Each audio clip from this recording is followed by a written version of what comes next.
Most people are strangers even to themselves. At the end of a long day, the city wore the colors of molten gold and fading indigo. Its streets pulsed with hurried feet and hurried thoughts, each person cloaked in a mask of purpose. Alex moved among them, their own coat pulled close against the evening chill, observing in the quiet way one watches tides come and go. Carl Jung's words whispered in Alex's memory. The meeting of two personalities is like the contact of two chemical substances. If there is any reaction, both are transformed. But in the crowded cafes, in the neon-lit shops, in the sidelong glances exchanged between strangers, transformation seemed rare. Most faces glanced past one another like rain across glass, leaving no mark at all. At the corner cafe where Alex often stopped, the same small drama unfolded. A barista smiling a little too widely, customers half glancing at their phones while ordering, the scent of burnt espresso threading through the air. Alex waited, scanning the room not for anything grand, but for what was small. A flinch, a frown, a sigh. By the trash bins near the back, a janitor in a faded blue uniform wiped a spill no one noticed. As he bent awkwardly to retrieve a fallen cup, a sharply dressed man brushed past him without apology, the edge of his briefcase striking the janitor's shoulder. No glance back, no acknowledgement. It was over in a second, yet it left a silence louder than any shout. Alex's gaze lingered on the janitor, who straightened with a weariness that came not from work alone, but from being unseen. In the swirl of cheerful music and polished smiles, the truth peeked through, fleeting, raw, and unbearably human. It struck Alex then, what people did in moments like these revealed more than what they boasted in conversations or posted online. Not grand gestures, not eloquent words, but these tiny unguarded fractures where the soul peered out. As Alex left the cafe, the evening deepened into a deeper blue, and the lamplights flickered to life one by one. The sidewalk felt different now, the faces passing by more enigmatic. A strange tenderness crept into Alex's chest, a mix of sorrow and wonder. If masks could slip so easily, if the tiniest moments could uncover so much, then what else might be hiding behind the surface of the world? Character is what we show when no one is watching. The next morning the city woke under a veil of mist, softening the hard edges of concrete and steel. Alex tucked their hands into jacket pockets and made their way to the small coffee shop tucked between a dry cleaner and a flower stall just beginning to open. Inside, the air was warm and fragrant, carrying the smell of ground coffee and something faintly sweet, perhaps cinnamon rolls, though none were yet on display. It was early enough that the usual clatter of the morning rush had not yet begun. Only a few customers sat hunched over their drinks, the atmosphere hushed, almost reverent. The barista, a young woman with tired eyes but a genuine smile, worked methodically behind the counter. Alex watched as she handed a cup of coffee to an elderly man, her hands steady despite the yawning sleepiness in her frame. The man muttered a thank you. She responded with a brightness that felt unforced, a quiet grace in her movements. A slight shift in the air caught Alex's attention. Near the door, a man wrapped in layers of worn clothing hesitated. He looked toward the counter, then down at the coins rattling weakly in his palm. A few customers noticed him, their gazes flickering and quickly sliding away, as if the man's presence was a momentary inconvenience they preferred not to engage. But the barista saw him, truly saw him. Without pause, she filled a small cup and slid it across the counter toward him, with a nod so natural it needed no words. No grand declarations, no demands for gratitude. Just a simple act, as casual and vital as breathing. The man's face softened into something fragile and luminous. He accepted the cup with both hands, holding it like a rare gift. Alex's heart caught in their throat. They looked around. No one else seemed to notice, or if they did, they pretended not to. There would be no applause for the barista, no viral videos or social media celebrations. This moment was invisible to the world, but unmistakably real. A memory stirred, the janitor's bowed shoulders from the night before, the way one small act of disregard had radiated outward. Now here was its mirror image, a small act of kindness, glowing quietly against the grey. Alex took their coffee, nodding a silent thanks to the barista, and stepped back into the mist. The city had begun to stir, buses grumbling to life, hurried feet tapping down the sidewalks. Yet somehow the mist seemed slower, more deliberate, as if inviting reflection. Would I have acted any differently? The question pressed against Alex's mind, heavier than the cup in their hand. Not when someone was watching, not when it was easy or convenient, but in the quiet spaces, when kindness costs time, comfort, or attention, would I offer it freely, without needing to be seen? The mist curled around Alex as they walked, and for a long while they simply watched, looking not for faces, but for gestures. Not for words, but for choices. Great betrayals start with tiny, broken promises. The elevator doors opened with a soft chime, releasing a stale breath of recycled air. Alex stepped inside, pressing the button for the 11th floor. They glanced up briefly. Mirrored walls reflected a dozen versions of themselves, all standing in silence. The building was one of those gleaming towers where ambition hung heavy in the air. People moved briskly, tapping away at phones, clutching coffees, weaving in and out of conversations about deadlines and deals. Yet beneath the polished surfaces, Alex sensed the same fragility they had glimpsed on the streets and in the cafe. At the front desk, a receptionist smiled mechanically, her voice warm but her eyes carrying the weight of exhaustion.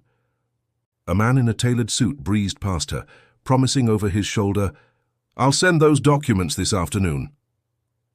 The receptionist nodded, though Alex caught the flicker of doubt cross her face. It was a familiar dance. Promises made in passing, words tossed out like confetti. Later that afternoon, Alex overheard another exchange. A co-worker assuring a client, "I'll call you right back," before immediately immersing herself in another task, forgetting the promise within minutes. It seemed harmless. Everyone was busy. Everyone had good intentions. But intentions, Alex thought, meant little without follow-through. A small failure here, an overlooked commitment there. Each one too minor to spark outrage, but enough collectively to erode trust like water-carving stone. Sitting in a small lounge on the 11th floor, Alex sipped tea and watched as the day's rhythm unfolded. Promises flowed freely in conversations, small ones easy to forget. "I'll check that for you. I'll be there at noon. I'll get back to you before the end of the day." Each statement tossed lightly into the air, barely tethered to memory. Alex pressed their palm against the warmth of the teacup, thinking back to the barista, the homeless man, the janitor. None had asked for grand gestures, just attention, just sincerity. It was easy to keep promises when the stakes were high, when the spotlight burned bright. But what about when no one would notice? When the promise was to someone invisible, or worse, to oneself? Alex exhaled slowly, feeling the weight of unnoticed moments pressing in. What about the promises I made? To myself. Promises to wake early and write. Promises to call a distant friend. Promises to speak gently when anger flared. How many had they broken with casual excuses, too small to feel shame, but too many to count? The tea cooled between Alex's hands as the sun began its slow descent beyond the office windows. The mirrored elevator doors closed with a whisper, hiding reflections once more. And somewhere deep inside, a quiet resolve began to form, that keeping one's word even in small things might just be the foundation of a life shaped by unseen, steady virtue. Virtue lives not in thunder but in whispers. The rain came in steady sheets, blurring the city into watercolor smudges of grey and silver. Umbrellas bloomed and bobbed along the sidewalks like dark, glistening flowers. Alex pulled their hood tighter and adjusted their pace, weaving carefully through the streams of hurrying bodies. There was a different urgency in the air now, a push to reach dry shelter, to avoid the discomfort of wet clothes and cold hands. Heads bent low, eyes fixed ahead, feet splashed through puddles without care for anything beyond immediate escape. As Alex approached the intersection near the library, they saw her, an elderly woman struggling beneath a battered umbrella, one hand clutching a canvas shopping bag whose handles were beginning to tear. She hesitated at the curb, shifting the weight of the bag, trying to shield it from the rain and herself from the pressing crowd. People swept around her without pausing. Some glanced at her and then away. The moment stretched, thin and trembling. Alex felt the tug of their own inertia, the pull to keep moving, to pretend not to see, to rationalize that surely someone else would help. The sidewalk narrowed ahead. If they stopped, they would block others. If they paused, they would be wet, delayed, inconvenienced. A small voice inside offered excuses. You're running late. You don't know what she needs. Maybe she would be embarrassed if you offered. But beneath those murmurs, something steadier spoke, a whisper rooted in all the reflections of the past few days. Virtue lives not in thunder, but in whispers. Without waiting for permission from their hurried mind, Alex slowed, stepping out of the rushing current of pedestrians. They approached gently, offering a hand without fanfare. The woman looked up, startled, then smiled, a soft crinkling around her eyes. She said nothing but surrendered the bag with quiet relief. Together they crossed the intersection, the bag between them, sheltered beneath Alex's coat and her trembling umbrella. The world around them blurred in the rain, anonymous and indifferent. There was no audience, no recognition, no witness but the two of them, and perhaps something more enduring, the unseen flame of dignity, burning quietly against the rain. On the other side, the woman thanked Alex with a voice so small it was nearly lost in the rain. Alex smiled, nodded, and walked away without looking back. A small choice, invisible to the world, but not to me. The rain softened as Alex continued down the street, the sky breaking slightly at the horizon, revealing a strip of pale, stubborn light. The soul reveals itself in silence. Night came softly, pressing a hush over the city. Streetlights blurred in the rain-slicked streets below, casting long, golden reflections that trembled with every passing car. Alex sat by the window in their small apartment, the room lit only by the steady glow of a desk lamp and the flicker of a single candle. A journal lay open on the table. Its pages bore the faint creases of hesitation, of half-written thoughts abandoned mid-sentence. Tonight, however, Alex's hand moved steadily, as if the reflections of the past days had cleared a path long obscured. Outside, the city still pulsed, busy and bright, but within these walls, a different rhythm had taken hold, slower, quieter, deliberate. Alex wrote about the janitor and the barista, about the homeless man and the woman with the torn bag, about small choices no one saw and promises no one checked. Each entry carried a quiet reckoning. When no one was watching, who had they been? When it cost something, comfort, time, attention, had they chosen kindness? Had they honored their word? Alex's pen paused above the page. There had been moments of failure, moments of cowardice, moments when convenience had triumphed over character. But there had also been moments, small, perhaps invisible to the world, where a different strength had emerged. Not the strength of domination or pride, but the strength of presence, of commitment to something higher than fleeting ease. And slowly, Alex began to understand. Approval from others was as fleeting as mist.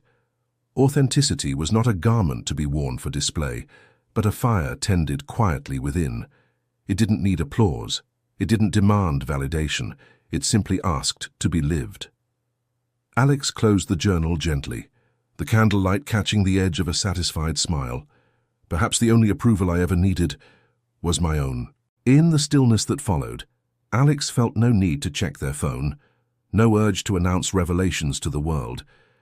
There was a steadiness now, a quiet mirror reflecting back a self both flawed and striving.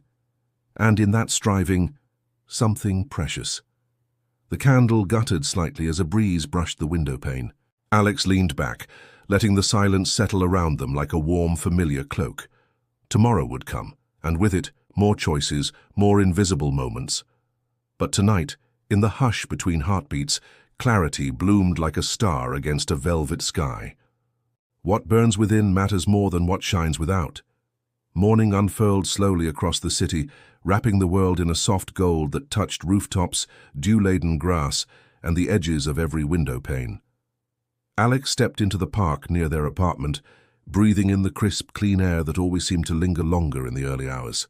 The path wound gently through old trees, their branches still dripping from last night's rain. Birds called to each other across the open spaces, and somewhere a gardener whistled tunelessly as he swept wet leaves into piles. Alex walked without hurry, hands loose at their sides, letting the world come into focus not through effort, but through acceptance. They watched as a mother knelt to tie her child's shoe, brushing the damp ground from tiny sneakers without a hint of frustration. An elderly man sat quietly on a bench, scattering crumbs for a cluster of pigeons, smiling as the birds approached without fear. A jogger slowed near a panting stray dog, offering a sip of water from her bottle without waiting for thanks. Small gestures. Unseen, uncelebrated, but real. Each act a mirror reflecting an inner life, a quiet discipline that asked for no recognition, a kindness given simply because it was right. Alex smiled faintly, feeling a deep resonance with these invisible flames that warmed the world without burning for attention. There would be no award for choosing patience over irritation, no crowd to cheer for helping a stranger or honoring a forgotten promise. Only the steady burn of self-respect, hidden but enduring, like embers beneath the surface of ordinary days. And somewhere, beneath the noise, the quiet mirrors kept shining. The morning light lingers on a single droplet trembling at the edge of a leaf, silent, unseen, complete. In the smallest acts, the unseen flame of virtue continues to burn, asking nothing but to exist. Perhaps today, in a quiet choice no one else will notice, we too might tend the fire that truly makes us whole.